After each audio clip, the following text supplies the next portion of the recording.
आ गया जी आ गया, छा गया जी छा गया, आ गया जी आ गया, छा गया जी छा गया। सब कुछ नवा नवा है, नवी सोच ते नवा समा है। सब कुछ नवा नवा है, नवी सोच ते नवा समा है। थोड़े संग एफएम, ए रंग एफएम। तुसी सुन रहे हो रंग एफएम।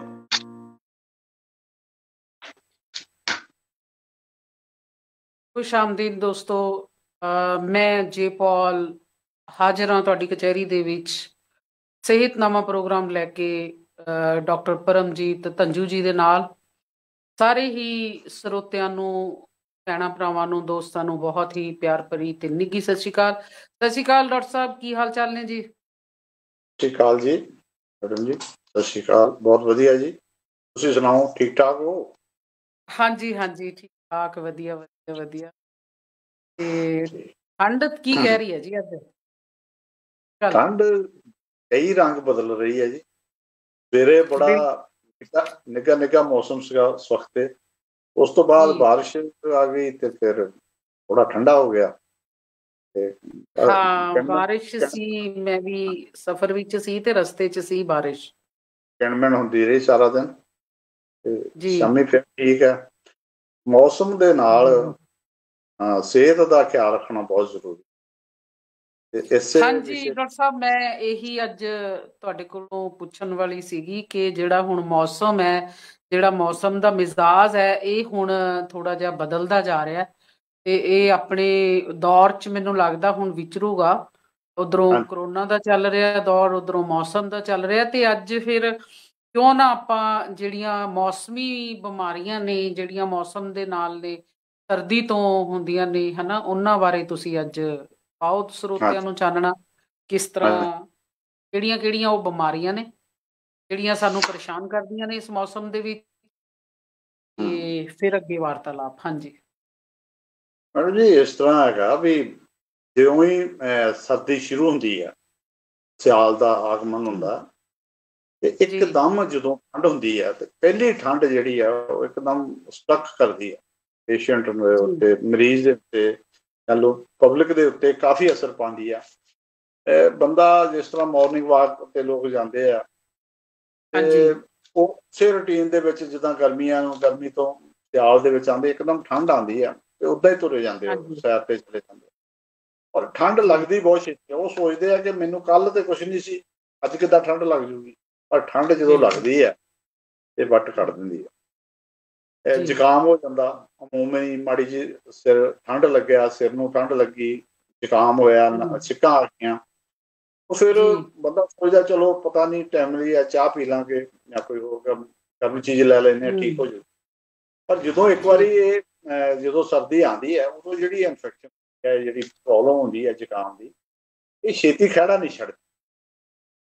ਇਹ ਤੋਂ ਬਚਣਾ ਚਾਹੀਦਾ। ਮੁੜ ਕੇ ਕੀ ਹੁੰਦਾ, ਜ਼ੁਕਾਮ ਉਹ ਮੁੜ ਕੇ ਰੇਸ਼ੇ ਦੇ ਵਿੱਚ ਕਨਵਰਟ ਹੋ ਜਾਂਦਾ, ਖਾਂਸੀ ਹੋ ਜਾਂਦੀ ਹੈ, ਗਲਾ ਖਰਾਬ ਹੋ ਜਾਂਦਾ। ਜੇ ਉਹਦਾ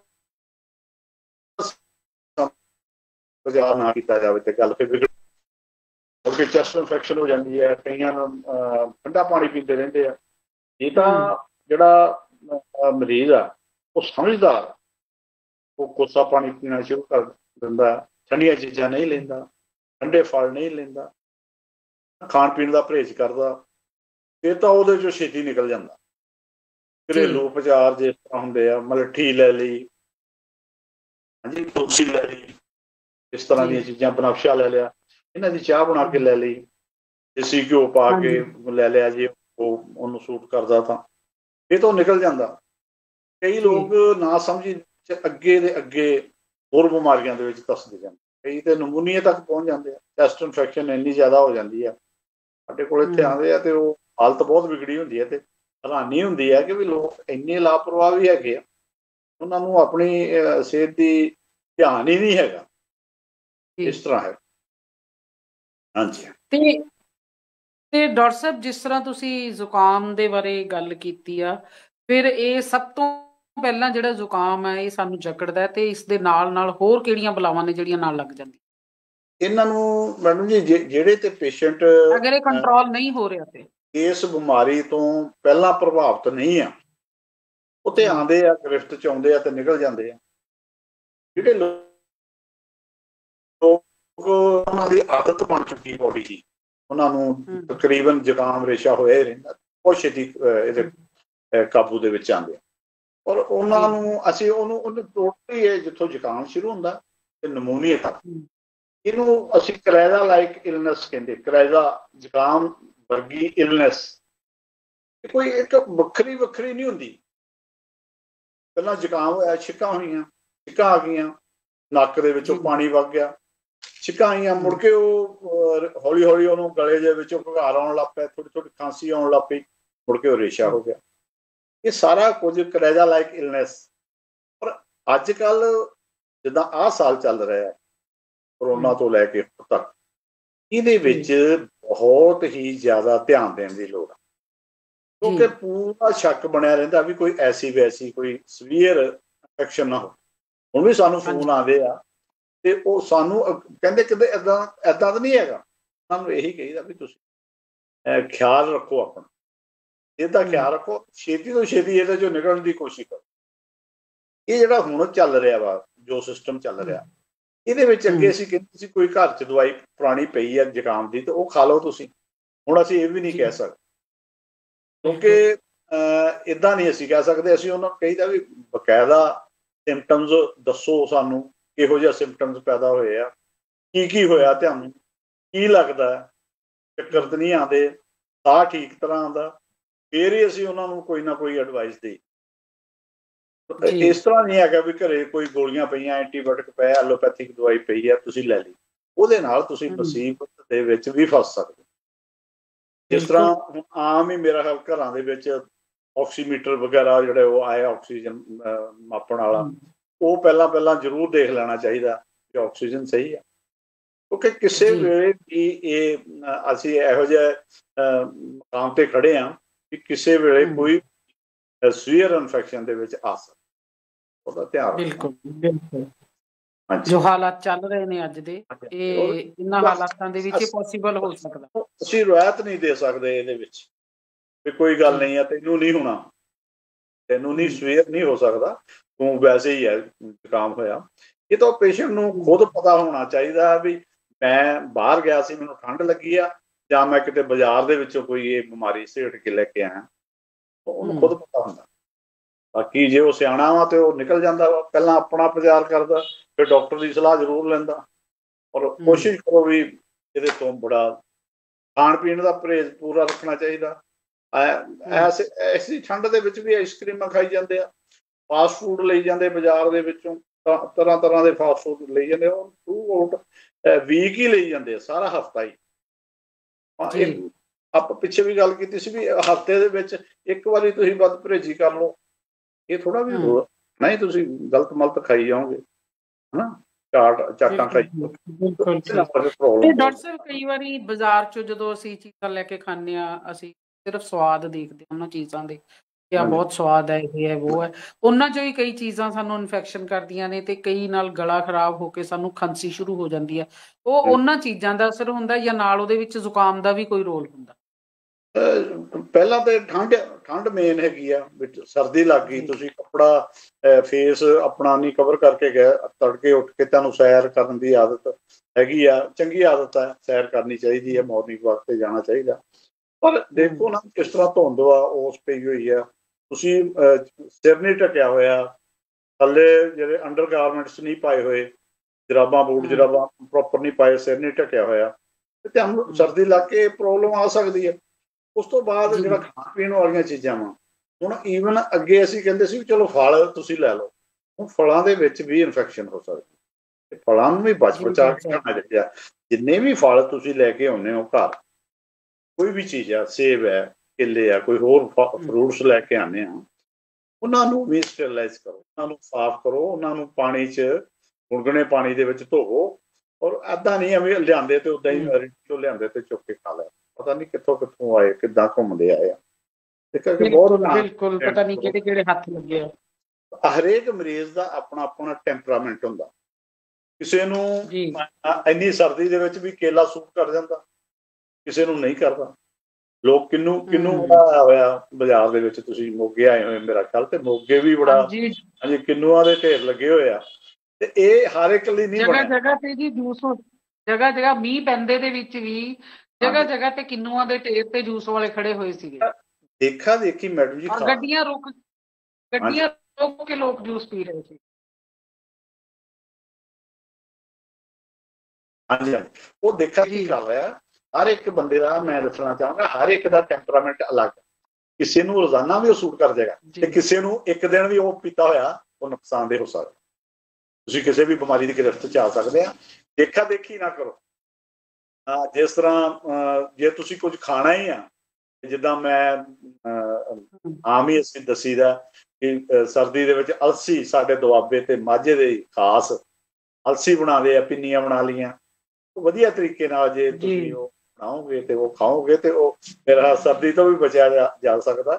ਤੁਸੀਂ ਕਿਤੇ ਅੱਜ ਕੱਲ੍ਹ ਵਿੱਚ ਬਣਾਈਆਂ ਤੇ ਨਹੀਂ? ਹਾਂਜੀ ਹਾਂਜੀ, ਅੱਜ ਹੀ ਮੈਂ ਤੁਹਾਨੂੰ ਦੱਸ ਰਿਹਾ ਸੀ, ਅੱਜ ਹੀ ਬਣੀਆਂ ਨੇ। ਪਹੁੰਚ ਰਹੀਆਂ ਜੀ, ਫਿਰ ਮੈਂ ਖਾਣ ਲਈ ਫਿਕਰ ਨਾ ਕਰੋ। ਸਰਦੀ ਹਾਂਜੀ ਹਾਂਜੀ, ਮੋਸਟ ਵੈਲਕਮ ਜੀ। ਆ ਜਾਓ ਤੁਸੀਂ, ਕੱਲ ਆ ਜਾਓ, ਪਰਸੋਂ ਆ ਜਾਓ। ਥੈਂਕ ਯੂ ਜੀ, ਥੈਂਕ ਯੂ। ਬਲਕ ਦੇ ਵਿੱਚ ਬਣਾਈਆਂ ਜੀ, ਵਾਹ ਚੰਗਾ ਮੈਡਮ ਉਹਨਾਂ ਨੇ। ਵੱਡਾ ਅੱਗੇ ਤੇ ਛੋਟੇ ਛੋਟੇ, ਹਾਂ ਛੋਟੇ ਛੋਟੇ ਅੱਗੇ ਤੇ ਲੱਗਦਾ ਫਿਰ ਪਿੰਨੀ ਵੀ ਖਾਤਰ ਆਣਾ ਹੀ ਪੈਣਾ ਮੈਨੂੰ ਡਾਕਟਰ ਸਾਹਿਬ। ਹਾਂਜੀ ਹਾਂਜੀ, ਆ ਜਾਓ ਆ ਜਾਓ। ਹਾਂਜੀ ਤੇ ਡਾਕਟਰ ਸਾਹਿਬ, ਜਿਹੜੀਆਂ ਇਹ ਚੀਜ਼ਾਂ ਨੇ ਤੁਸੀਂ ਜਿਹੜੀਆਂ ਦੱਸ ਰਹੇ ਹੋ ਹਨਾ, ਫਿਰ ਇੱਥੋਂ ਹੁੰਦਾ ਵੱਧਦਾ ਅੱਗੇ ਫੀਵਰ ਹੋ ਜਾਂਦਾ ਹੈ ਹਨਾ, ਫਿਰ ਉਹ ਵੀ ਆਪਣਾ ਰੰਗ ਦਿਖਾਉਂਦਾ ਹੈ। ਤੇ ਇਹ ਸਾਰੀਆਂ ਜਿਹੜੀਆਂ ਚੀਜ਼ਾਂ ਨੇ, ਇਹਨਾਂ ਤੋਂ ਜਿਹੜੀਆਂ ਤੁਸੀਂ ਪ੍ਰੀਕਾਸ਼ਨਸ ਦੱਸੀਆਂ ਨੇ, 2 ਚੀਜ਼ਾਂ ਤੋਂ, ਤੇ ਤੀਸਰੀ ਬੁਖਾਰ ਹੈ, ਉਹਦੇ ਤੋਂ ਵੀ ਸਾਨੂੰ ਫਿਰ ਜੇ ਬੁਖਾਰ ਵੀ ਹੋ ਜਾਂਦਾ, ਖਾਂਸੀ ਵੀ ਹੋ ਜਾਂਦੀ ਹੈ ਜ਼ੁਕਾਮ ਦੇ ਨਾਲ, ਫਿਰ ਕੀ ਕਰਨਾ ਚਾਹੀਦਾ? ਫਸਟ ਪ੍ਰੀਕਾਸ਼ਨਸ ਜਿਹੜੀਆਂ ਹੈਗੀਆਂ ਨੇ। ਇਸ ਤੋਂ ਪਹਿਲਾਂ ਇੱਕ ਗੱਲ ਹੋਰ ਰਹਿ ਗਈ ਹੈ ਜਿਹੜੀ ਮੈਂ ਦੱਸਣੀ ਚਾਹਾਂਗਾ। ਜਿਹੜੀ ਪਿਛਲੇ ਕਰੋਨਾ ਸੀਜ਼ਨ ਦੇ ਵਿੱਚ ਵੀ, ਉਦੋਂ ਜਦੋਂ ਇਹ ਇਨਫੈਕਸ਼ਨ ਫੈਲੀ ਸੀ, ਉਦੋਂ ਵੀ ਅਸੀਂ ਇਹ ਗਾਈਡਲਾਈਨਸ ਕਿਹਾ ਸੀ, ਦੱਸਿਆ ਸੀ, ਫੇਸਬੁੱਕ ਤੇ ਵੀ ਦੱਸਿਆ ਸੀ, ਵੈਸੇ ਵੀ ਚੈਨਲਾਂ ਦੇ ਥਰੂ ਵੀ ਦੱਸਿਆ ਸੀ ਕਿ ਜਦੋਂ ਤੁਸੀਂ ਸੌਦਾ ਲਿਆਉਣਾ, ਘਰੇਲੂ ਸਮਾਨ, ਰਸੋਈ ਦਾ ਸਮਾਨ ਲਿਆਉਣਾ, ਤੇ ਤੁਸੀਂ 4 ਦਿਨ ਪਹਿਲਾਂ ਲੈ ਆਓ, 4 ਜਾਂ 5 ਦਿਨ ਉਹ ਸਮਾਨ ਲੈ ਆਓ, ਔਰ ਗੱਡੀ ਦੇ ਵਿੱਚ ਰਖਾ ਕੇ ਲੈ ਆਓ, ਆਪਣੇ ਹੱਥ ਸੈਨੀਟਾਈਜ਼ ਕਰਕੇ ਲੈ ਕੇ ਆਓ, ਔਰ ਉਹਨੂੰ ਸਮਾਨ ਨੂੰ ਚਾਹੇ ਗੱਡੀ 'ਚ ਪਿਆ ਰਹਿਣ ਦਿਓ, ਚਾਹੇ ਉਹਨੂੰ ਉਤਾਰ ਕੇ ਤੇ ਕਿਸੇ ਇੱਕ ਸਟੋਰ ਦੇ ਵਿੱਚ ਰੱਖ ਦਿਓ। ਔਰ 4 ਦਿਨ ਬਾਅਦ, 4 ਤੋਂ 5 ਦਿਨ ਬਾਅਦ ਤੁਸੀਂ ਖੋਲ ਕੇ ਉਹਨੂੰ ਰਸੋਈ ਦੇ ਵਿੱਚ ਆਪਣੀ ਜਗ੍ਹਾ ਦੇ ਉੱਤੇ ਰੱਖੋ, ਤਾਂ ਕਿ ਉਹਦਾ ਜਿਹੜਾ ਪੀਰੀਅਡ ਹੈਗਾ, ਇਨਫੈਕਸ਼ਨ ਦਾ ਪੀਰੀਅਡ ਆ, ਉਹ ਖਤਮ ਹੋ ਜਾਵੇ, ਉਹ ਇਕੱਲਾ ਪਿਆ ਰਹੇ, ਉਹ ਹਿਊਮਨ ਹੈਂਡਸ ਉਹਨੂੰ ਨਾ ਲੱਗਣ 4 ਤੋਂ 5 ਦਿਨ, ਤੇ ਫਿਰ ਤੁਸੀਂ ਇਨਫੈਕਸ਼ਨ ਤੋਂ ਬਚ ਸਕਦੇ ਆ। ਜੇ ਤੁਸੀਂ ਆਉਂਦੇ ਹੀ ਉਹਨੂੰ ਯੂਜ਼ ਕਰਨਾ ਸ਼ੁਰੂ ਕਰ ਦਿੱਤਾ, ਫਿਰ ਪਤਾ ਨਹੀਂ ਕਿਹੜੇ ਜਿਹੜਾ ਫੂਡ ਮਟੀਰੀਅਲ ਆ, ਫੂਡ ਸਟੱਫ ਆ, ਉਹਦੇ ਉੱਤੇ ਕੋਈ ਵਾਇਰਸ ਜਾਂ ਬੈਕਟੀਰੀਆ ਲੱਗਾ ਹੋਇਆ, ਤੇ ਤੁਹਾਡੇ ਲਈ ਮੁਸੀਬਤ ਦਾ ਕਾਰਨ ਬਣ ਸਕਦਾ। ਦੂਸਰਾ ਤੁਸੀਂ ਜਿਹੜਾ ਹੁਣ ਸਵਾਲ ਕੀਤਾ, ਡਾਕਟਰ ਸਾਹਿਬ ਸੌਰੀ ਇੰਟਰਪਟ ਕਰ ਰਹੀ ਹਾਂ ਮੈਂ ਤੁਹਾਨੂੰ, ਅਗਰ ਉਹਦੇ ਵਿੱਚੋਂ ਮੰਨ ਲਓ ਕੋਈ ਐਮਰਜੈਂਸੀ ਚੀਜ਼ ਅਸੀਂ ਯੂਜ਼ ਕਰਨੀ ਹੈ ਜਿਹੜੀ ਸਾਨੂੰ ਇਮੀਡੀਏਟਲੀ ਚਾਹੀਦੀ ਹੈ, ਫਿਰ ਉਹਦਾ ਕੀ ਹੱਲ ਹੈਗਾ? ਉਹਦੇ ਵਿੱਚੋਂ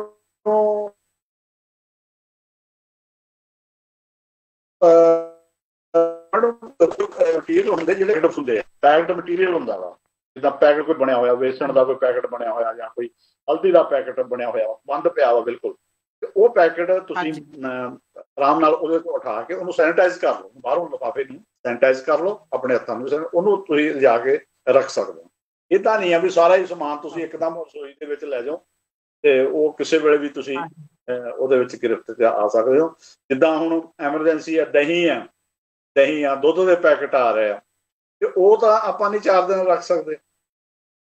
ਦੁੱਧ, ਦਹੀਂ ਜਾਂ ਘੀ ਦੇ ਪੈਕਟ ਵਾ, ਜਾਂ ਕੋਈ ਹੋਰ ਇਹੋ ਜਿਹਾ ਮਟੀਰੀਅਲ ਆ ਜਿਹੜਾ ਇਮੀਡੀਏਟ ਆਪਾਂ ਯੂਜ਼ ਕਰਨਾ, ਉਹ ਤੁਸੀਂ ਸੈਨੀਟਾਈਜ਼ ਕਰਕੇ ਰਸੋਈ ਦੇ ਵਿੱਚ ਲੈ ਕੇ ਜਾਓ। ਬਾਹਰ ਤੋਂ ਹੀ ਤੁਸੀਂ ਲੌਬੀ 'ਚ ਰੱਖ ਲਓ, ਜਾਂ ਵਿਹੜੇ ਦੇ ਵਿੱਚੋਂ ਹੀ ਉਹਨੂੰ ਸੈਨੀਟਾਈਜ਼ ਕਰਕੇ ਲੈ ਕੇ ਜਾਓ। ਜਦੋਂ ਆਪਾਂ ਨੂੰ ਇਹ ਜ਼ੁਕਾਮ ਹੋ ਹੀ ਗਿਆ, ਤੇ ਫਿਰ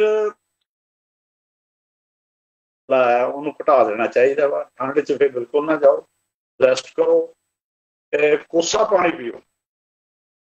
ਪੀਓ, ਔਰ ਜਿਸ ਤਰ੍ਹਾਂ ਚਾਹ ਵਾ, ਚਾਹ ਲਵੋ, ਗਰਮ ਪਾਣੀ ਪੀਓ। ਹਾਂਜੀ, ਜੇ ਤੁਸੀਂ ਜ਼ਿਆਦਾ ਤੁਹਾਨੂੰ ਲੱਗਦਾ ਇਨਫੈਕਸ਼ਨ ਥੋੜੀ ਵੱਧ ਹੋ ਰਹੀ ਆ, ਫਿਰ ਮਲੱਠੀ, ਬਨਫਸ਼ਾ, ਤੁਲਸੀ ਇਹਦੀ ਚਾਹ ਬਣਾ ਕੇ ਵਿੱਚ ਦੇਸੀ ਘਿਓ ਦਾ ਉਹਨੂੰ ਟੁਟਕਾ ਲਾ ਕੇ ਤੇ ਉਹ ਪੀ ਸਕਦੇ ਹੋ।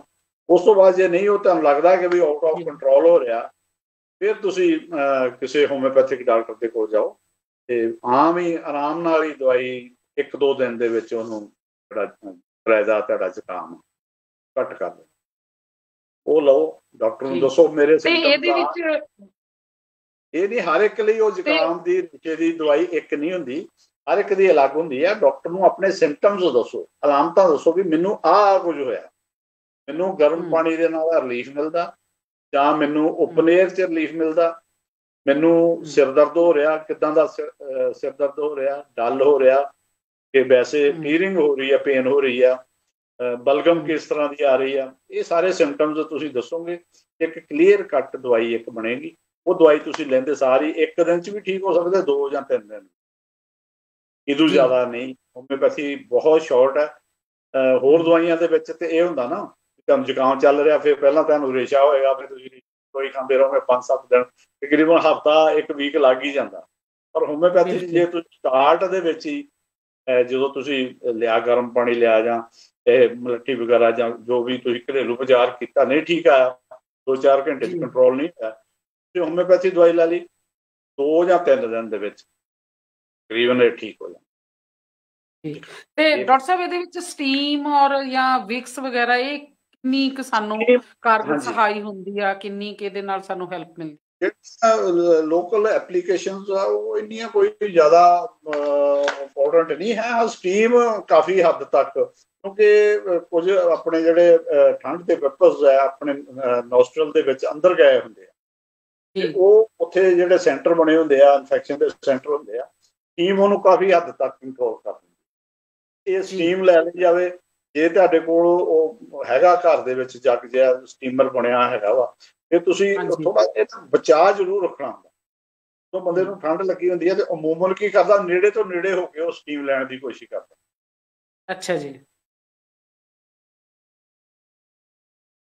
ਉਹਦੇ ਚਿਹਰੇ ਦੇ ਉੱਤੇ ਪੈ ਗਈ, ਤੁਹਾਡੇ ਨੱਕ ਦੇ ਉੱਤੇ ਪੈ ਗਈ, ਜਾਂ ਕਿਸੇ ਵੀ ਜਗ੍ਹਾ ਅੱਖਾਂ ਦੇ ਉੱਤੇ ਪੈ ਗਈ, ਨੁਕਸਾਨ ਹੋ ਸਕਦਾ। ਸਟੀਮਰ ਨੂੰ ਹਮੇਸ਼ਾ 3-4 ਫੁੱਟ 3 ਫੁੱਟ ਤੇ ਘੱਟੋ ਘੱਟ ਦੂਰ ਰੱਖੋ, ਔਰ ਉੱਤੇ ਆਪਣੇ 3 ਫੁੱਟ ਤੇ ਚਾਦਰ ਵਗੈਰਾ ਲੈ ਲਓ, ਔਰ ਉੱਥੋਂ ਸਟੀਮ ਉਹ ਤੁਹਾਡੀ ਚਾਦਰ ਦੇ ਵਿੱਚ ਕੰਬਲੀ ਦੇ ਵਿੱਚ ਜਿਹੜਾ ਕੱਪੜਾ ਓੜ ਕੇ ਤੇ ਤੁਸੀਂ ਉਹ ਲਵੋ, ਨਾ ਕਿ ਤੁਸੀਂ ਉਹਨੂੰ ਬਿਲਕੁਲ ਫੇਸ ਦੇ ਲਾਗੇ ਕਰਕੇ ਲਵੋ, ਏਦਾਂ ਨੁਕਸਾਨ।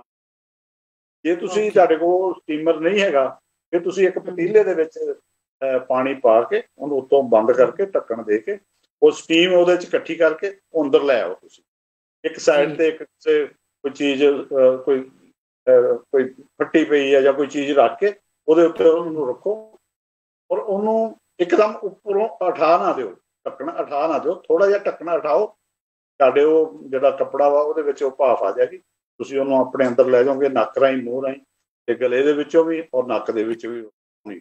ਫਿਰ ਦੁਬਾਰਾ ਜਦੋਂ ਸਟੀਮ ਘਟ ਗਈ ਤੁਹਾਡੀ ਉਸ ਦੇ ਵਿੱਚੋਂ, ਫਿਰ ਖੋਲੋ ਉਹਨੂੰ, ਜਾਣੀ ਕਿ ਤੁਸੀਂ 5 ਤੋਂ 10 ਮਿੰਟ ਤੱਕ ਉਹ ਇੱਕ ਵਾਰੀ ਇਕੱਠੀ ਹੋਈ ਭਾਪ ਨੂੰ ਤੁਸੀਂ ਲੈ ਸਕਦੇ, ਔਰ ਇਹ ਕਾਫੀ ਰਿਲੀਫ ਹੋ ਇਹਦੇ ਨਾਲ।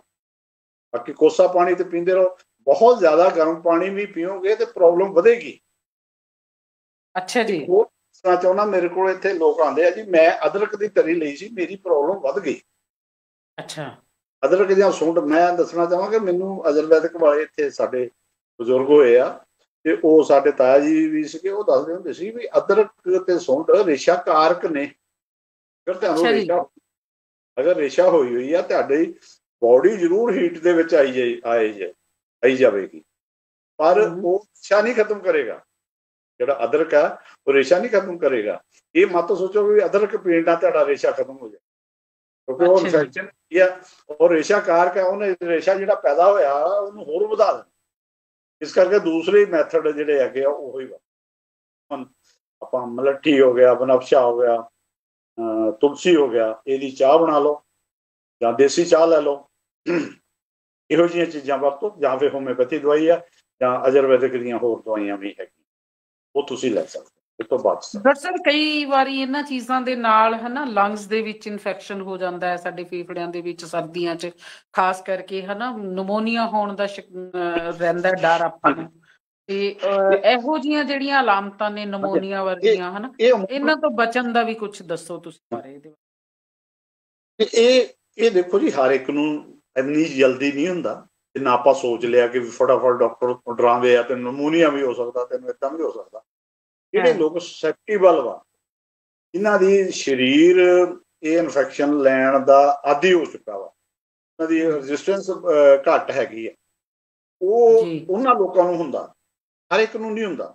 ਔਰ ਜਿਨ੍ਹਾਂ ਦੇ ਪਹਿਲਾਂ ਹੀ ਬੋਡੀ ਦੀ ਇਹੋ ਜਿਹੀ ਬਣ ਚੁੱਕੀ, ਇਮਿਊਨਿਟੀ ਇੰਨੀ ਕੁ ਵੀਕ ਹੋ ਚੁੱਕੀ ਆ ਵੀ ਉਹਨਾਂ ਨੂੰ ਛੇਤੀ ਹੋ ਜਾਂਦਾ, ਉਹਨਾਂ ਨੂੰ ਹੋ ਸਕਦਾ।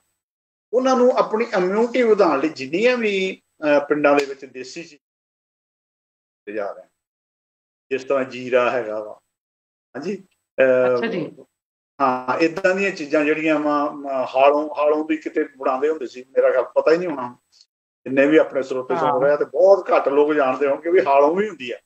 ਤੇ ਹਾਲੋਂ ਦੀ ਭੁਰਜੀ ਜਿਹੜੇ ਖਾਂਦੇ, ਉਹਦੀ ਇਮਿਊਨਿਟੀ ਬਹੁਤ ਬਣਦੀ ਹੈ। ਮੇਥੀ ਦੀ ਇਮਿਊਨਿਟੀ ਬਹੁਤ ਜ਼ਿਆਦੀ ਆ। ਮੇਥੇ ਜਿਹੜੇ ਹੁੰਦੇ, ਹਰੇ ਮੇਥੇ ਆ, ਉਹਨਾਂ 'ਚ ਵੀ ਇਮਿਊਨਿਟੀ ਬੜੀ ਹੈ। ਉਹਦੀ ਤਸੀਰ ਥੋੜੀ ਜ਼ਿਆਦਾ ਗਰਮ ਹੁੰਦੀ ਹੈ, ਮੇਥੀ ਦੀ ਥੋੜੀ ਘੱਟ ਗਰਮ ਹੁੰਦੀ ਹੈ। ਇਹ ਚੀਜ਼ਾਂ ਜਿਹੜੇ ਲੈਂਦੇ ਰਹਿੰਦੇ ਆ, ਉਹਨਾਂ ਦੀ ਇਮਿਊਨਿਟੀ ਵੱਧ ਬਣਦੀ। ਜਿੱਦਾਂ ਨਟਸ ਹੈਗੇ ਆ, ਚਾਹੀਦੀਆਂ ਨੇ ਡਾਕਟਰ ਸਾਹਿਬ ਇਹਦੇ, ਹਾਂਜੀ, ਯੂਜ਼ ਕਿੱਦਾਂ ਕਰਨੀਆਂ ਚਾਹੀਦੀਆਂ ਨੇ? ਮੇਥੀ ਜਿੱਦਾਂ ਤੁਸੀਂ ਜੀਰਾ ਦੱਸਿਆ, ਮੇਥੀ, ਹਾਂਜੀ, ਜਿਹੜਾ ਜੀਰਾ ਹੈਗਾ, ਜੀਰਾ ਤਾਂ ਵੈਸੇ ਤੁਸੀਂ ਬੋਇਲ ਕਰਕੇ ਸਵੇਰੇ ਖਾਲੀ ਪੇਟ ਲੈ ਸਕਦੇ ਹੋ। ਹਾਂਜੀ, ਇਹਦੇ ਵਿੱਚ ਜੇ ਅੱਗੇ ਵੀ ਆਪਾਂ ਗੱਲ ਕੀਤੀ ਸੀ, ਨਿੰਬੂ, ਲੈਮਨ ਬੜਾ ਤਕੜਾ ਹੈਗਾ।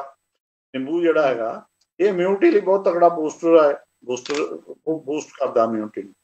ਔਰ ਤੁਸੀਂ ਉਹਨੂੰ ਉਬਾਲ ਲਿਆ, ਪੁਦੀਨਾ ਬੋਇਲ ਕਰ ਲਓ ਵਿੱਚ, ਸਵੇਰੇ ਉਹਦੇ 'ਚ ਨਿੰਬੂ ਜੇ ਤੁਹਾਨੂੰ ਸੂਟ ਕਰਦਾ। ਮੈਂ ਸਾਰੀਆਂ ਚੀਜ਼ਾਂ ਦੱਸ ਰਿਹਾ ਇਸ ਲਈ, ਸਾਰਿਆਂ ਲਈ ਨਹੀਂ ਹੈਗਾ।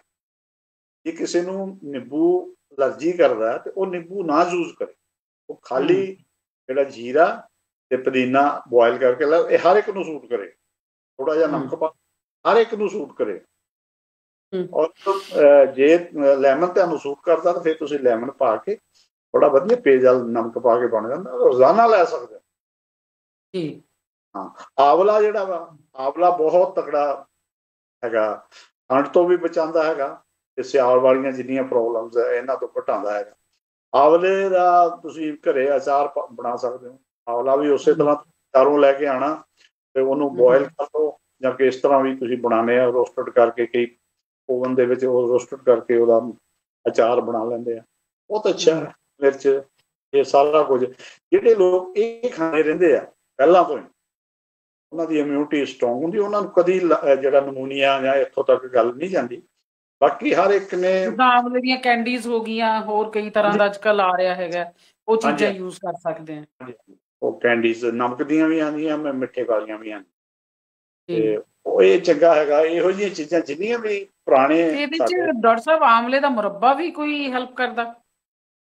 ਹਾਂਜੀ, ਉਹੀ ਗੱਲ ਹੈ ਨਾ, ਫਿਰ ਮੈਂ ਵਾਰ-ਵਾਰ ਉੱਥੇ ਆ ਰਿਹਾ ਵੀ ਉਹ ਜਦੋਂ ਆਪਾਂ ਮਾਰਕੀਟ 'ਚੋਂ ਲਿਆਉਣਾ, ਕਿਹੜੀ ਹਾਲਤ ਦੇ ਵਿੱਚ ਉਹ ਬਣਿਆ ਹੈਗਾ, ਕਿੱਦਾਂ ਦੀ ਉਹ ਫੈਕਟਰੀ ਦਾ ਲੈਵਲ ਕਿਸ ਤਰ੍ਹਾਂ ਦਾ ਹੈਗਾ, ਉਹ ਸਫਾਈ ਰੱਖੀ ਗਈ ਸੀ, ਉਹ ਕੈਰੇਜ ਕਰਕੇ ਸਾਡੇ ਤੱਕ ਪਹੁੰਚਦੇ ਆ, ਉਹਦੇ ਵਿੱਚ ਕੋਈ ਇਨਫੈਕਸ਼ਨ, ਚੀਜ਼ਾਂ ਖਿਆਲ ਰੱਖਣਾ ਚਾਹੀਦਾ। ਵਧੀਆ ਗੱਲ ਤਾਂ ਅਸੀਂ ਤਾਂ ਆਪਣੇ ਘਰ ਦੇ ਵਿੱਚ ਇਹੀ ਕਰਦੇ ਹਾਂ। ਅਸੀਂ ਖੁਦ ਹੀ ਜਿਹੜਾ ਆਵਲਾ ਬਾਜ਼ਾਰੋਂ ਖਰੀਦ ਕੇ ਲਿਆ ਕੇ ਉਹਨੂੰ ਪਹਿਲਾਂ ਬੋਇਲ ਕਰ, ਮੁੜ ਕੇ ਉਹਨੂੰ ਉਹਦੇ ਵਿੱਚ ਓਵਨ 'ਚ ਥੋੜਾ ਜਿਹਾ ਉਹਨੂੰ ਭੁੰਨ ਲੈਂਦੇ ਆ, ਰੋਸਟਡ ਕਰ ਲੈਂਦੇ ਆ। ਉਦੋਂ ਬਾਅਦ ਮੈਡਮ ਕਿਸ ਤਰ੍ਹਾਂ ਬਣਾਉਂਦੇ, ਜੀਰਾ ਜੂਰਾ ਪਾ ਕੇ। ਯਾਨੀ ਕਿ ਮੁਰੱਬਾ ਬਣਾਉਣਾ ਹੈ, ਅਚਾਰ ਬਣਾਉਣਾ ਹੈ, ਜਿਹੜੀ ਵੀ ਚੀਜ਼ ਬਣਾਉਣੀ ਹੈ ਸਾਨੂੰ ਆਪ ਖੁਦ ਘਰ 'ਚ ਬਣਾਉਣੀ ਚਾਹੀਦੀ। ਅੱਜ ਕੱਲ ਮੈਡਮ ਜੀ YouTube ਦੇ ਉੱਤੇ ਸਾਰੇ ਮੈਥਡ ਪੋਸਟਾਂ ਪਾਈਆਂ ਹੋਈਆਂ ਨੇ ਲੋਕਾਂ ਨੇ, ਤੇ YouTube ਤੇ ਪਤਾ ਲੱਗ ਜਾਂਦਾ ਕਿਸ ਤਰ੍ਹਾਂ ਦਾ ਬਣ ਸਕਦਾ। ਤੁਸੀਂ ਉਹਨਾਂ 'ਚੋਂ ਦੇਖ ਲਓ ਵੀ ਤੁਹਾਨੂੰ ਬੈਸਟ ਕਿਹੜਾ ਲੱਗਦਾ, ਉਸ ਤਰ੍ਹਾਂ ਤੁਸੀਂ ਇਹ ਚੀਜ਼ਾਂ ਬਣਾ ਸਕਦੇ। ਚੀਜ਼ਾਂ ਹੋਰ ਬੜੀਆਂ ਨੇ ਜਿਹੜੀਆਂ ਆਪਾਂ ਸਿਆਲ ਠੰਡ ਤੋਂ ਬਚਣ ਲਈ ਆਪਾਂ ਕਰ ਸਕਦੇ ਹਾਂ।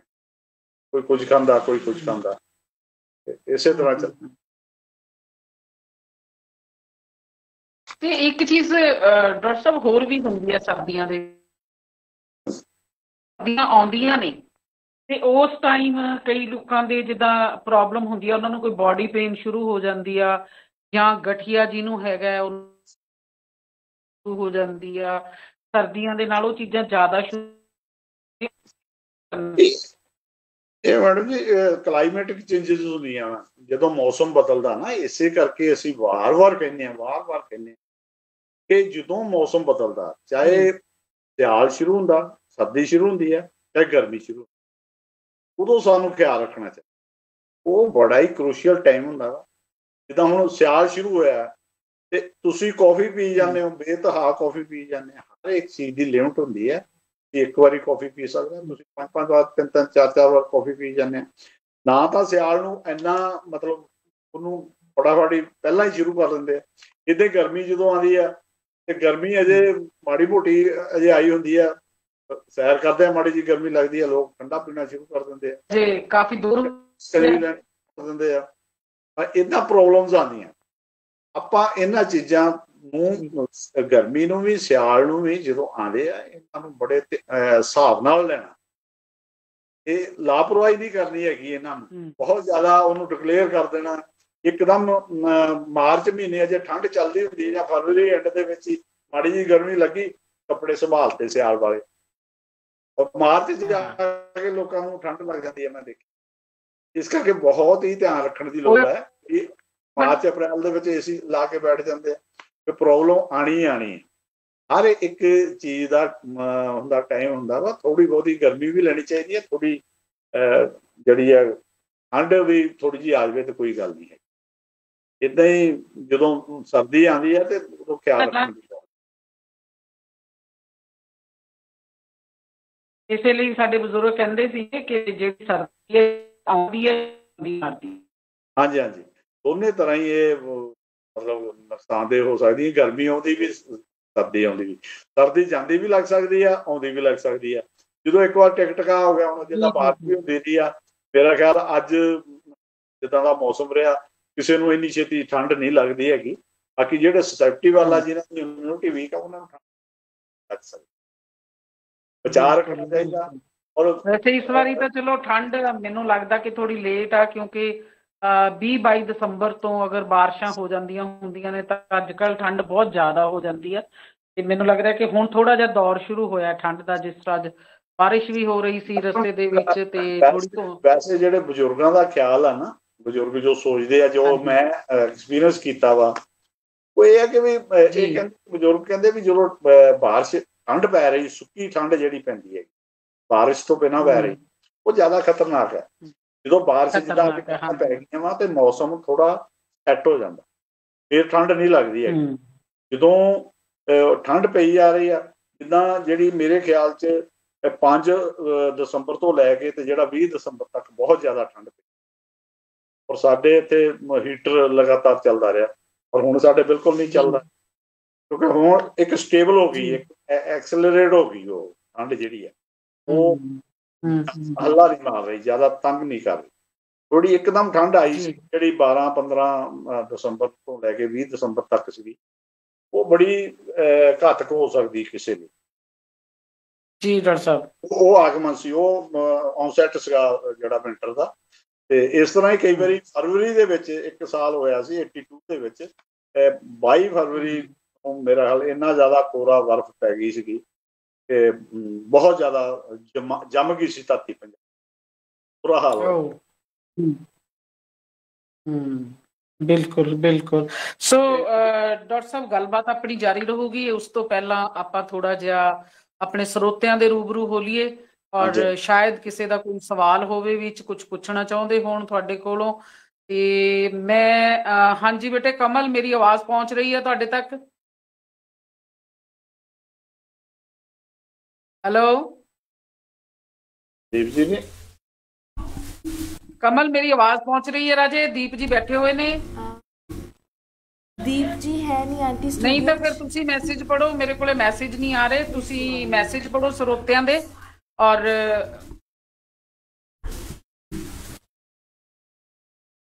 ਹੈਲੋ, ਹਾਂਜੀ ਹਾਂਜੀ ਆਂਟੀ, ਮੇਰੀ ਆਵਾਜ਼ ਆ ਰਹੀ ਹੈ ਬੇਟਾ? ਹਾਂਜੀ ਹਾਂਜੀ ਆਂਟੀ। ਬੇਟੇ ਤੁਹਾਨੂੰ ਮੈਸੇਜ ਪੜ੍ਹਨੇ ਪੈਣੇ ਨੇ। ਜੇ ਦੀਪ ਜੀ ਬੈਠੇ ਨੇ, ਦੀਪ ਜੀ ਪੜ੍ਹ ਲੈਣਗੇ, ਨਹੀਂ ਤਾਂ ਫਿਰ ਤੁਹਾਨੂੰ ਪੜ੍ਹਨੇ ਪੈਣੇ, ਕਿਉਂਕਿ ਮੇਰੇ ਕੋਲੇ ਮੈਸੇਜ ਸ਼ੋ ਨਹੀਂ ਹੋ ਰਹੇ। ਹਾਂਜੀ ਹਾਂਜੀ ਆਂਟੀ, ਕੋਈ ਸਵਾਲ ਨਹੀਂ ਆਏ ਕਿਸੇ ਤੋਂ। ਤੁਸੀਂ ਪੜ੍ਹੋ ਮੈਸੇਜ, ਕੋਈ ਗੱਲ ਨਹੀਂ। ਤੁਹਾਡੇ ਕੋਲੇ ਸ਼ੋ ਹੋ ਰਿਹਾ ਨਾ?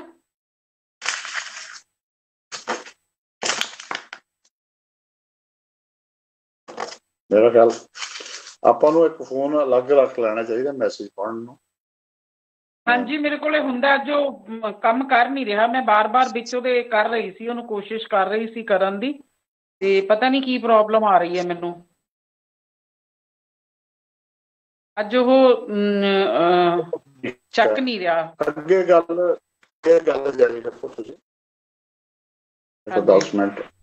ਹਾਂਜੀ ਆਂਟੀ ਤੁਸੀਂ ਕੰਟੀਨਿਊ ਕਰ ਲਓ। ਹਾਂਜੀ ਡਾਕਟਰ ਸਾਹਿਬ। ਹਾਂਜੀ, ਜਿਹੜੀਆਂ ਮੈਡਮ ਇਹਦੇ ਵਿੱਚ ਜਿੱਦਾਂ ਵਿੰਟਰ ਦੇ ਵਿੱਚ ਜਿਹੜਾ ਜਿਸ ਤਰ੍ਹਾਂ ਦਾ ਮੌਸਮ ਚੱਲ ਰਿਹਾ, ਤੇ ਇਹਦੇ ਵਿੱਚ ਸਾਡਾ ਜਿਹੜਾ ਖਾਣ ਪਾਣ ਆ ਇਹ ਵੀ ਬੜਾ ਇੰਪੋਰਟੈਂਟ ਹੈ ਕਿ ਸਾਨੂੰ ਜੀ ਉਹ ਜਿਹੜੀਆਂ ਚੀਜ਼ਾਂ ਕੁਝ ਚੀਜ਼ਾਂ ਸਾਨੂੰ ਛੱਡ ਦੇਣੀਆਂ ਚਾਹੀਦੀਆਂ ਤੇ ਕੁਝ ਅਸੀਂ ਖਾ ਸਕਦੇ ਹਾਂ। ਜਿਸ ਤਰ੍ਹਾਂ ਮੈਂ ਗੱਲ ਕੀਤੀ ਆ ਵੀ ਹਰ ਸਬਜ਼ੀ ਦੇ ਵਿੱਚ ਅਸੀਂ ਮੇਥੀ ਜਾਂ ਮੇਥੇ, ਇਹ ਹਰੀ ਮੇਥੀ ਜਿਹੜੀ ਆਪਾਂ ਪਾ ਸਕਦੇ ਹਾਂ। ਅਦਰਕ ਦਾ ਇਸਤੇਮਾਲ ਜ਼ਿਆਦਾ ਕਰ ਸਕਦੇ ਹਾਂ ਤਾਂ ਘੱਟ ਲੱਗੇ। ਚਾਹ ਜਿਹੜੀ ਪੀਣੀ ਹੈ, ਚਾਹ ਦੇ ਵਿੱਚ ਅਦਰਕ ਲੋਕ ਆਮ ਪਾ ਲੈਂਦੇ ਆ, ਉਹ ਵੀ ਫਾਇਦਾ ਦਿੰਦਾ ਹੈਗਾ। ਤੇ ਇਹ ਬੜਾ ਧਿਆਨ ਦੇਣ ਦੀ ਲੋੜ ਆ। ਖੁਰਾਕ ਜਿਹੜੀ ਆ ਠੰਡੀਆਂ ਜਿੱਦਾਂ ਠੰਡ ਤੁਹਾਨੂੰ ਲੱਗੀ ਹੋਈ ਆ, ਤੇ ਤੁਸੀਂ ਜਿਹੜੇ ਸੰਤਰੇ ਜਾਂ ਕਿੰਨੂ ਜਾਂ ਇਹੋ ਜਿਹੀਆਂ ਚੀਜ਼ਾਂ ਜੂਸ ਵਾਲੀਆਂ ਉਹ ਨਾ ਲਵੋ ਉਸ ਵੇਲੇ। ਖੱਟੀਆਂ ਚੀਜ਼ਾਂ ਜਿਹੜੀਆਂ ਹੈਗੀਆਂ ਉਹ ਨਾ ਲਵੋ ਉਸ ਵੇਲੇ। ਉਸ ਵੇਲੇ ਬਚਾਅ ਕਰਨ ਦੀ ਲੋੜ ਆ। ਠੰਡਾ ਜਿਹੜਾ ਸੈਲਡਸ ਵਗੈਰਾ ਆਪਾਂ ਬਣਾ ਕੇ ਖਾਣਾ ਸ਼ੁਰੂ, ਨਿੰਬੂ ਤੇ ਪਾ ਕੇ ਉਹ ਖਾਣਾ ਸ਼ੁਰੂ ਕਰ ਦਿੰਦੇ ਆ। ਉਹਦੇ ਨਾਲ ਗਲਾ ਜੇ ਖਰਾਬ ਆ ਤੁਹਾਡਾ ਤੇ ਹੋਰ ਵੀ ਖਰਾਬ ਹੋ ਸਕਦਾ। ਮੈਂ ਦੇਖਿਆ ਕਿ ਕੁਝ ਲੋਕ ਸਾਡੇ ਕੋਲ ਆਉਂਦੇ ਆ ਜੀ, ਮੈਨੂੰ ਠੰਡ ਲੱਗ ਗਈ ਸੀ, ਰੇਸ਼ਾ ਹੋ ਗਿਆ ਸੀਗਾ ਤੇ ਗਲਾ ਬੜਾ ਖਰਾਬ ਸੀ, ਖਾਂਸੀ ਆ ਰਹੀ ਸੀਗੀ। ਮੈਂ ਰਿਸ਼ਤੇਦਾਰਾਂ ਚਲੇ ਗਿਆ, ਉਹਨਾਂ ਸਮੋਸੇ ਜਾਂ ਕੋਈ ਪਕੌੜੇ ਸਾਨੂੰ ਖਵਾ ਦਿੱਤੇ। ਫਿਰ ਅਸੀਂ ਹੋਰ ਬਰਗਰ ਖਾ ਲਿਆ, ਚਟਨੀ ਖਾ ਲਈ, ਫਿਰ ਉੱਤੇ ਬਲੱਡ ਆਉਣਾ ਸ਼ੁਰੂ ਹੋ ਗਿਆ। ਇਹ ਗੱਲ ਹੋ ਗਈ। ਇਸ ਕਰਕੇ ਜਦੋਂ ਤੁਹਾਨੂੰ ਪ੍ਰੋਬਲਮ ਆਉਂਦੀ ਆ, ਇਹਨਾਂ ਚੀਜ਼ਾਂ ਦਾ ਬਚਾਅ ਰੱਖਣਾ ਚਾਹੀਦਾ। ਪਹਿਲਾਂ ਆਪਣੀ ਸਿਹਤ ਨੂੰ ਫਸਟ ਪ੍ਰੈਫਰੈਂਸ ਦਿਓ ਕਿ ਸਿਹਤ ਇਹ ਜਿਹੜੀ ਮੁਸ਼ਕਲ ਆਈ ਹੋਈ ਹੈ ਇਹਦੇ ਚੋਂ ਪਹਿਲਾਂ ਨਿਕਲੋ। ਜਦੋਂ ਤੁਸੀਂ ਨਿਕਲ ਗਏ ਫਿਰ ਤੁਸੀਂ ਖਾਣ ਪਾਣ ਕਰ ਸਕਦੇ ਹੋ। ਤੇ ਮਤਲਬ ਇਹ ਨਹੀਂ ਹੈ ਕਿ ਵੀ ਤੁਸੀਂ ਪ੍ਰੋਬਲਮ ਵੀ ਆਈ ਹੋਈ ਹੈ ਤੇ ਤੁਸੀਂ ਖਾਣ ਪੀਣ ਦਾ ਫਿਰ ਵੀ ਵੱਧ ਪਰਹੇਜ਼ੀ ਨਹੀਂ ਕਰ ਸਕਦੇ, ਸਿਹਤ ਦੇ ਨਾਲ ਇੰਨਾ ਖਿਲਵਾੜ ਨਹੀਂ ਕਰ ਸਕਦੇ। ਕਈ ਲੋਕ ਸਮਝਦੇ ਆ ਕਿ ਡਰਾਈ ਫਰੂਟ ਜਿਹੜਾ ਹੈਗਾ ਉਹ ਖਾ ਕੇ ਵੀ ਠੰਡ ਤੋਂ ਬਚਿਆ ਜਾ ਸਕਦਾ ਵਾ। ਕਈ ਵਾਰੀ ਕਈ ਲੋਕ ਸੌਗੀ ਖਾ ਕੇ ਬਿਮਾਰ ਹੋ ਜਾਂਦੇ ਆ, ਮੈਂ ਦੇਖਿਆ। ਜਾਂ ਲੌਂਗ ਖਾਈ ਜਾਂਦੇ ਆ। ਉਹਦੀ ਡਰਾਈ ਹੈ, ਲੌਂਗ ਬਹੁਤ ਡਰਾਈ ਹੈ ਔਰ ਬਹੁਤ ਜ਼ਿਆਦਾ ਹੌਟ ਹੈ, ਗਰਮ ਹੈ, ਔਰ ਸਾਡਾ ਗਲਾ ਵੀ ਖਰਾਬ ਕਰ ਸਕਦਾ। ਜਿਹੜੇ ਚੀਜ਼ਾਂ ਇਹੋ ਜਿਹੀਆਂ ਇਹਨਾਂ ਤੋਂ ਬਚਾਅ ਕਰਨਾ ਚਾਹੀਦਾ ਬਹੁਤ ਲਿਮਟ ਮਾਤਰਾ ਦੇ ਵਿੱਚ। ਜਿਸ ਤਰ੍ਹਾਂ ਪਿਸਤਾ ਹੈਗਾ ਜਾਂ ਕਾਜੂ ਹੈਗਾ, ਇਹ ਚੀਜ਼ਾਂ ਬਹੁਤ ਮਾਤਰਾ 'ਚ ਖਾਣੀਆਂ ਚਾਹੀਦੀਆਂ। ਛੁਹਾਰੇ ਉਬਾਲ ਕੇ ਖਾਈ ਜਾਂਦੇ ਆ, ਉਹ ਅੰਦਰ ਮੁੜ ਕੇ ਗਰਮੀ ਹੋ ਗਈ ਜਾਂ ਪਿਸ਼ਾਬ ਲੱਗ ਕੇ ਆਉਣਾ ਸ਼ੁਰੂ ਹੋ ਗਿਆ, ਪ੍ਰੋਬਲਮ ਆ ਸਕਦੀ ਹੈ।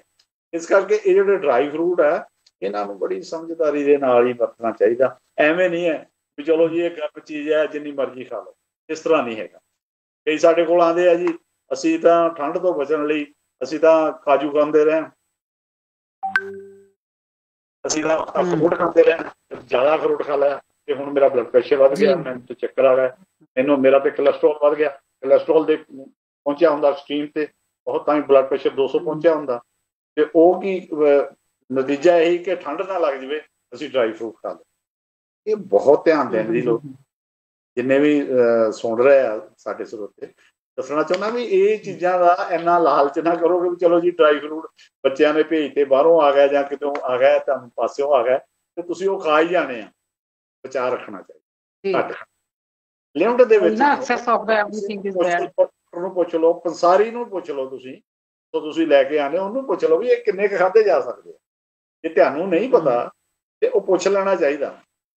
ਪਿੰਡਾਂ ਦੇ ਵਿੱਚ ਆਮ ਹੀ ਆ, ਕੋਈ ਚੀਜ਼ ਦਾ ਤੁਹਾਨੂੰ ਨਹੀਂ ਪਤਾ, ਮੰਨ ਲਓ ਕਿਸਾਨੀ ਕੋਈ ਕਰਦਾ ਵਾ, ਉਹਨੂੰ ਉਹ ਬੀਜ ਦਾ ਨਹੀਂ ਪਤਾ ਵੀ ਮੈਂ ਬੀਜ ਕਿੰਨਾ ਪਾਉਣਾ, ਵੀ ਪੱਠੇ ਬੀਜਣੇ ਆ ਕਿੰਨਾ ਬੀਜ ਪਾਉਣਾ, ਤੇ ਉਹ ਗੁਆਂਢੀ ਨੂੰ ਪੁੱਛ ਲੈਂਦਾ ਭਾਜੀ ਕਿੰਨਾ ਬੀਜ ਪਾਈਦਾ। ਉਹ ਕਹਿੰਦੇ ਜੀ ਇਹ ਜੇ ਤੁਸੀਂ ਆਹ ਚੀਜ਼ ਬੀਜਣੀ ਆ ਤੇ ਇਹ ਜੀ 2 ਕਿਲੋ ਹੀ ਪੈਣਾ। ਉਹਨੂੰ ਕੀ ਪਤਾ 10 ਕਿਲੋ ਵੀ ਪਾ ਸਕਦਾ, ਉਹ ਫਿਰ ਆ ਵੀ ਹੋਣਾ ਹੁੰਦਾ। ਇਸ ਕਰਕੇ ਇਹ ਖਾਣ ਪੀਣ ਦਾ ਵੀ ਕਿਸੇ ਨੂੰ ਪੁੱਛ ਲਓ। ਤੁਹਾਨੂੰ ਨਹੀਂ ਪਤਾ ਕਿ ਇਹ ਕਿੰਨੀ ਮਾਤਰਾ ਤੁਸੀਂ ਖਾ ਸਕਦੇ ਹੋ। ਬਾਕੀ ਇਹ ਨਹੀਂ ਹੁੰਦਾ ਇੱਕ ਬੰਦਾ 15 ਦਾਣੇ ਖਾ ਰਿਹਾ ਤੇ ਤੁਹਾਨੂੰ ਵੀ 15 ਦਾਣੇ, ਉਹਦੀ ਜਿਹੜੀ ਬੋਡੀ ਵੇਟ ਹੈ, ਉਹਦਾ ਜਿਹੜਾ ਬੋਡੀ ਫਰੇਮ ਆ, ਉਹਦੀ ਜਿਹੜੀ ਏਜ ਹੈ, ਇਹ ਸਾਰਾ ਕੁਝ ਕਾਊਂਟ ਕਰਦਾ ਕਿ ਤੁਸੀਂ ਕਿੰਨਾ ਲੈ ਸਕਦੇ। ਯਾਨੀ ਕਿ ਹਰ ਇੱਕ ਦੀ ਆਪਣੀ ਆਪਣੀ ਇੱਕ ਬੋਡੀ ਲੈਂਗੁਏਜ ਹੈ, ਉਹਦੇ ਹਿਸਾਬ ਦੇ ਬੋਡੀ ਨਾਲ ਲੈਂਗੁਏਜ ਆ, ਉਹਦੀ ਜਿਹੜੀ ਬੋਡੀ ਲੈਵਲ ਕਿਹੋ ਜਿਹਾ। ਉਹ ਐਥਲੀਟ ਹੈ ਜੋ ਵੱਧ ਲੈ ਸਕਦਾ, ਉਹ ਬੈਠਾ ਹੈਗਾ ਬਜ਼ੁਰਗ ਹੈਗਾ ਜੋ ਘੱਟ ਮਾਤਰਾ 'ਚ ਲਏਗਾ, ਉਹ ਆਲਰੇਡੀ ਬਲੱਡ ਪ੍ਰੈਸ਼ਰ ਦਾ ਪੇਸ਼ੈਂਟ ਹੈ ਤੇ ਉਹ ਕਿੱਦਾਂ ਲੌਂਗ ਲੈ ਸਕਦਾ, ਉਹ ਕਿੱਦਾਂ ਕਾਜੂ ਲੈ ਸਕਦਾ, ਉਹ ਕਿੱਦਾਂ ਅਖਰੋਟ ਖਾ ਸਕਦਾ, ਬੇਸਾਬੇ ਅਖਰੋਟ ਖਾ ਸਕਦਾ। ਮਤਲਬ ਕੋਈ ਵੀ ਚੀਜ਼ ਹੈ। ਅੱਛਾ ਡਾਕਟਰ ਸਾਹਿਬ, ਜਿਹੜੀ ਇਸ ਮੌਸਮ, ਹਾਂਜੀ ਹਾਂਜੀ, ਇਸ ਮੌਸਮ ਦੇ ਵਿੱਚ ਜਿਹੜਾ ਸੈਰ ਕਰਨ ਦਾ ਟਾਈਮ ਹੈ ਉਹ ਸਾਡਾ ਕਿਹੜਾ ਹੋਣਾ ਚਾਹੀਦਾ? ਦੇਖੋ ਜੀ, ਮੇਰੇ ਹਿਸਾਬ ਨਾਲ ਤਾਂ ਜਿਹੜਾ 6 ਵਜੇ ਆ, ਮਾਰਨਿੰਗ 6 ਵਜੇ ਤੋਂ ਲੈ ਕੇ 7, 7:30, ਜਿੰਨਾ ਮਰਜ਼ੀ ਤੁਸੀਂ ਉਹਨੂੰ ਅੱਗੇ ਵਧਾ ਸਕਦੇ ਹੋ। 6 ਤੋਂ ਪਹਿਲਾਂ ਇੰਨਾ ਅੰਧੇਰਾ ਹੁੰਦਾ, ਸਵੇਰੇ ਸਵੇਰੇ ਰੋਸ਼ਨੀ ਨਹੀਂ ਹੁੰਦੀ, ਤੇ ਰੋਸ਼ਨੀ 'ਚ ਜਾਣਾ ਚਾਹੀਦਾ। ਬਾਕੀ ਡਿਪੈਂਡ ਕਰਦਾ ਵੀ ਤੁਸੀਂ ਕਿਹੜੀ ਲੋਕੈਲਿਟੀ ਦੇ ਵਿੱਚ ਰਹਿੰਦੇ ਹੋ। ਉਹੀ ਗੱਲ ਹੈ ਨਾ, ਹਰ ਇੱਕ ਚੀਜ਼ ਤੁਸੀਂ ਕਿੱਥੇ ਰਹਿੰਦੇ ਹੋ, ਕਿੱਦਾਂ ਦਾ ਤੁਹਾਡਾ ਉਹ ਚਗਿਰਦਾ ਹੈਗਾ ਵਾ, ਲਾਈਟਸ ਦਾ ਉੱਥੇ ਕੀ ਪ੍ਰਬੰਧ ਹੈਗਾ ਵਾ, ਸਿਕਿਉਰਿਟੀ ਦਾ ਕਿੱਦਾਂ ਉੱਥੇ ਮੇਜ਼ ਹੈ। ਅਸੀਂ ਇੱਥੇ ਚੈਨਲ ਦੇ ਉੱਤੇ ਆਪਾਂ ਬੈਠ ਕੇ ਹਰ ਇੱਕ ਨੂੰ ਇੱਕੋ ਸਲਾਹ ਨਹੀਂ ਦੇ ਸਕਦੇ। ਤੁਸੀਂ ਕੇਸ ਨਹੀਂ, ਮੇਰਾ ਲੋਕੇਸ਼ਨ ਤੋਂ ਮਤਲਬ ਨਹੀਂ ਸੀਗਾ ਡਾਕਟਰ ਸਾਹਿਬ, ਮੇਰਾ ਮਤਲਬ ਸੀ ਟਾਈਮ ਤੋਂ, ਇਸ ਕਰਕੇ ਕਿ ਕਈ ਵਾਰੀ ਅਸੀਂ ਸਰਦੀਆਂ ਦੇ ਵਿੱਚ ਦੇਖਦੇ ਹਾਂ, ਸਾਨੂੰ ਅਕਸਰ ਡਾਕਟਰ ਗਾਈਡ ਕਰਦੇ ਨੇ ਕਿ ਜਿਹੜੇ ਤਕਰੀਬਨ 45 50 ਤੋਂ ਉੱਪਰ ਨੇ, ਹਾਂਜੀ, ਉਹਨਾਂ ਨੂੰ 9 ਵਜੇ ਤੋਂ ਪਹਿਲਾਂ ਸੈਰ ਨਹੀਂ ਕਰਨੀ ਚਾਹੀਦੀ। ਜਦੋਂ ਥੋੜੀ ਧੁੱਪ ਨਿਕਲਦੀ ਹੈ ਉਹਨਾਂ ਨੂੰ ਧੁੱਪ 'ਚ ਜਾ ਕੇ ਸੈਰ ਕਰਨੀ ਚਾਹੀਦੀ ਹੈ। ਮੇਰਾ ਮਕਸਦ ਉਸ ਟਾਈਪ ਦਾ ਸੀਗਾ। ਸਾਰਿਆਂ ਲਈ ਕੋਈ ਨਹੀਂ ਹੋ ਸਕਦਾ, ਜਿਹੜੇ ਫਿੱਟ ਨੇ। ਅਸੀਂ ਹੁਣ ਕਾਫੀ ਏਜ ਹੋ ਗਈ ਆ, ਉਹ ਪੀਰੀਅਡ ਵੀ ਲੰਘ ਗਿਆ, ਪਰ ਅਸੀਂ ਅਜੇ ਵੀ 6 ਵਜੇ ਅਸੀਂ ਜਾ ਸਕਦੇ, ਔਰ ਅਸੀਂ ਜਾਂਦੇ ਹਾਂ। ਡਿਪੈਂਡ ਕਰਦਾ ਕਿ ਤੁਹਾਡੀ ਬੋਡੀ ਦੀ ਲੈਂਗੁਏਜ ਕਿਹੋ ਜਿਹੀ ਹੈਗੀ ਆ, ਤੁਹਾਡਾ ਜਿਹੜਾ ਆਦ ਵਾਲਾ ਏਰੀਆ ਜਿੱਥੇ ਤੁਸੀਂ ਸੈਰ ਕਰਨਾ ਜਾਣਾ, ਉਹ ਰੋਡ ਕਿੱਦਾਂ ਦੀ ਹੈ, ਉੱਥੇ ਟੋਏ ਦੀ ਉੱਪੜ ਖਾਪੜ ਤੇ ਨਹੀਂ ਹੈਗਾ, ਲਾਈਟਸ ਪ੍ਰੋਪਰ ਹੈਗੀਆਂ, ਤੁਹਾਨੂੰ ਅੰਧੇਰਾ ਵੀ ਨਾ ਹੋਵੇ ਕਿ ਵੀ ਤੁਹਾਨੂੰ ਕੋਈ ਪ੍ਰੋਬਲਮ ਆ ਜਾਏ। ਇਸ ਹਿਸਾਬ ਨਾਲ ਜਾਣਾ ਚਾਹੀਦਾ, ਤੁਹਾਡੀ ਬੋਡੀ ਕਿੰਨਾ ਕੁ ਅਲਾਓ ਕਰਦੀ ਹੈ। ਈਵਨਿੰਗ ਜਿਹੜਾ ਵਾ, ਈਵਨਿੰਗ ਜਿੱਦਾਂ ਜਲਦੀ ਨਹੀਂ ਹੋ ਜਾਂਦਾ ਵਾ, ਤੇ 5 ਤੋਂ ਜਿਹੜਾ 6 ਵਜੇ ਦੇ ਵਿੱਚ ਤੁਸੀਂ ਵਾਪਸ 6 ਵਜੇ ਤੋਂ ਐਕਸਟ੍ਰੀਮਲੀ 6 ਵਜੇ ਤੁਸੀਂ ਕੰਮਕਾਰ ਆ ਜਾਣਾ ਚਾਹੀਦਾ। ਇੱਥੇ ਸਾਡੇ ਕਸਬਿਆਂ ਦੇ ਵਿੱਚ, ਬਿਗ ਸਿਟੀ ਦੇ ਵਿੱਚ ਮੈਨੂੰ ਪਤਾ ਨਹੀਂ, ਮੋਹਾਲੀ ਚੰਡੀਗੜ੍ਹ ਉਹ ਕਿੱਦਾਂ ਦਾ ਮਾਹੌਲ ਹੈਗਾ ਈਵਨਿੰਗ, ਤੇ 7 ਵਜੇ ਤੱਕ ਹੋ ਸਕਦੀ ਸੈਰ ਜਾਂ ਨਹੀਂ ਹੈ ਹੀ ਨਹੀਂ ਸਾਰੀ, ਆਲਮੋਸਟ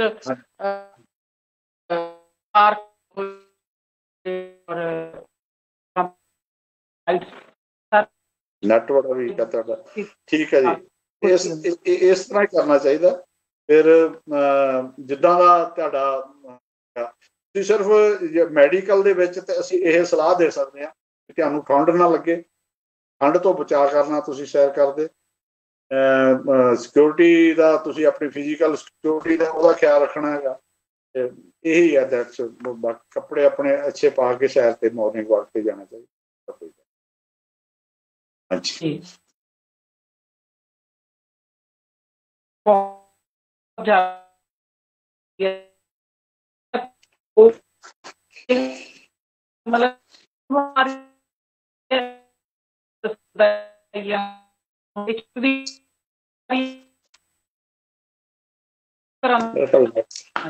ਨੈਟ ਤੁਹਾਡਾ ਖਰਾਬ ਹੋ ਗਿਆ ਲੱਗਦਾ।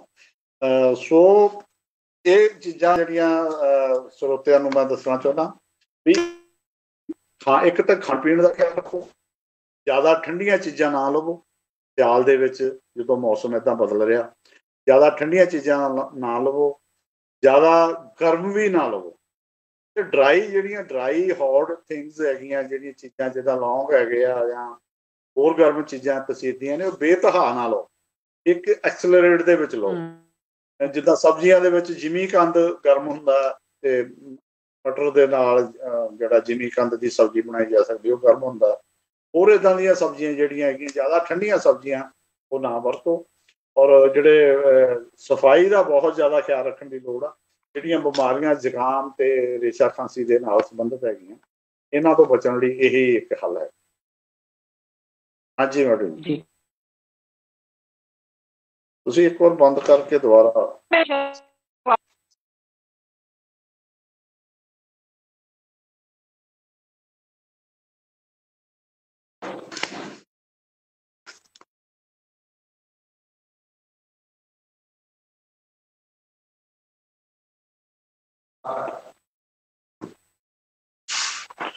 मेरे ख्याल गरेवाल मैडम ਨੂੰ ਲਿੰਕ ਸਾਡਾ ਖਤਮ ਟੁੱਟ ਚੁੱਕਾ ਹੈਗਾ ਤੇ ਮੈਂ ਦਰਸ਼ਕਾਂ ਨੂੰ ਅਖੀਰ ਦੇ ਵਿੱਚ ਇਹ ਸਲਾਹ ਦਿਆਂਗਾ ਬਈ ਸਰਦੀ ਆਂਦੀ ਤੇ ਸਰਦੀ ਜਾਂਦੀ ਤੇ ਆਪਣੀ ਸਿਹਤ ਦਾ ਬਹੁਤ ਖਿਆਲ ਰੱਖੋ, ਆਪਣੇ ਆਪ ਨੂੰ ਬਚਾ ਕੇ ਰੱਖੋ, ਪ੍ਰੋਪਰ ਕੱਪੜੇ ਪਹਿਨ ਕੇ ਰੱਖੋ ਔਰ ਖਾਣ ਪੀਣ ਦਾ ਪਰਹੇਜ਼ ਰੱਖੋ ਪੂਰਾ।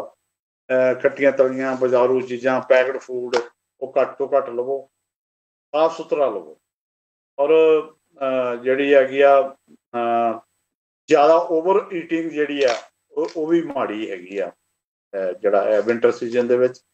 ਔਰ ਮੇਰਾ ਖਿਆਲ ਹੁਣ ਮੈਡਮ ਹੋਣਾ ਨਾਲ ਫਰਕ ਪੂਰੀ ਤਰ੍ਹਾਂ ਟੁੱਟ ਚੁੱਕਾ ਹੈਗਾ। ਇੱਥੇ ਅਸੀਂ ਤੁਹਾਡੇ ਤੋਂ ਵਿਦਾ ਲੈਂਦੇ ਹਾਂ, ਪ੍ਰੋਗਰਾਮ ਨੂੰ ਸਮਾਪਤ ਕਰਦੇ ਹਾਂ। ਸਤਿ ਸ਼੍ਰੀ ਅਕਾਲ। रंग रंग रंग FM, रंग रंग रंग रंग FM। चुप नू भी हुण बोल मिले ने, सत्ते बूहे खोल मिले ने। हर चानण दा जाया ओ जिंदगी संग बोलूगा, हुण रंग बोलूगा।